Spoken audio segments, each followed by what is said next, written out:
ngomong tentang orang-orang yang memang mempunyai penyakit kronik. Nomor satu yang paling sering adalah orang yang menderita sakit lambung, sakit MAH, ya. Nah, bagi orang-orang yang punya sakit MAH, saya selalu akan mengajarkan bahwa puasa ini bukan alasan untuk mengatakan MAH saya kambuh.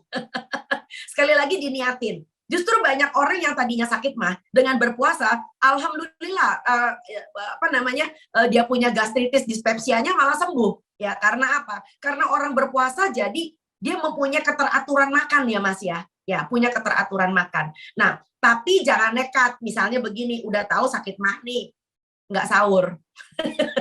Kalau Anda nggak sahur, itu hampir 24 jam Anda nggak makan loh. Ayo, ya karena apa? Karena Anda barangkali makan terakhir jam berapa? Jam 7 malam sebelum taraweh. Atau pulang taraweh jam 8, setengah 9. Lalu kemudian Anda tidak makan sampai dengan buka puasa besoknya. Ini nggak masuk akal sama sekali. Ya, jadi justru Nabi besar Muhammad mengandaikan bahwa orang yang tidak, izinkan saya salah, ya orang yang tidak bersahur itu maka puasanya dianggap apa Mas? Titik ya. Saya bukan ustazah jadi nggak berani ngomong takut salah. Jadi yang disebut dengan berpuasa itu tentu orang harus sahur. Ya, puasa itu tidak membuat Anda menjadi menderita. Puasa itu justru membuat Anda menjadi lebih sehat, bahkan bahagia dan berumur panjang. Ya, bukan berarti lalu kemudian puasa menyakiti diri sendiri. Itu tidak benar sama sekali. Ya, jadi sekali lagi buat Anda yang menderita sakit MAH, nggak perlu takut untuk berpuasa. Justru dengan berpuasa asal sahurnya benar, sahurnya komplit ya, bukan sahurnya cuma minum susu pakai kurma. Itu nggak makan namanya, bohong. Jadi makan yang komplit ya. Kita punya nasi atau pakai ubi atau Anda pakai kentang misalkan kalau lagi nggak doyan nasi, lalu dengan lauk usahakan ada kuah atau sup atau soto, jangan lupa ada sayur dan buah. Ini penting banget ya. Nah, lalu kemudian ketika berbuka, ini juga jangan berbuka tiba-tiba glek es doger satu gelas ya kan.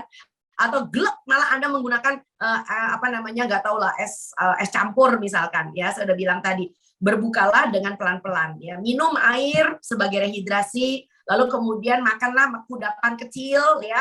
Atau Anda bisa pakai air kelapa, pakai kelapa mudanya sekalian, atau Anda bisa makan sup tekwannya dulu, Anda makan sotonya dulu, and then setelah Anda sholat maghrib baru Anda makan lengkap. Nah, jangan lupa, itu adalah momen ketika kita sudah mulai bisa makan. Pulang terawih, nah ini buat orang yang kena GERD, buat orang yang kena gastritis ya, penyakit lambung. Pulang dari terawih, usahakan makan lagi, cicil, makanan kecil. Ya, jadi jangan pakai martabak telur ya, Mas. Itu gawat itu, karena martabak telur itu kan isinya macam-macam ya, termasuk lemaknya tinggi banget, digoreng gitu loh ya, ini mumpung gorengan lagi mahal. Jadi, sebab kalau Anda menderita penyakit lambung, terutama kalau kalian itu GERD, versinya GERD, maka ketika kita sudah kelar makan kan tidur ya. Orang kan pasti tidur dong ya, untuk supaya sahur kita bisa bangun ya, kita tidur jam berapa? Jam 10, setengah 11, itu perut belum turun tuh makanan. Ya, makanan belum turun tuh. Nah, itu bahaya. Ya, yang kita takutkan adalah kalau orang tidur kan rebah nih. Lalu kemudian makanan yang belum selesai dicerna itu bakal berbalik naik ke kerongkongan ya. Nah, itu yang kita sebut sebagai reflux. Ya, nah itu yang akhirnya menyebabkan kenapa orang dengan penyakit GERD ketika Anda berpuasa tetapi makannya malah nggak benar, malah Anda menjadi lebih parah lagi nanti GERD-nya. Apalagi jenis makanannya tadi bergula, bergaram, dan berlemak. Wah, bubar jalan.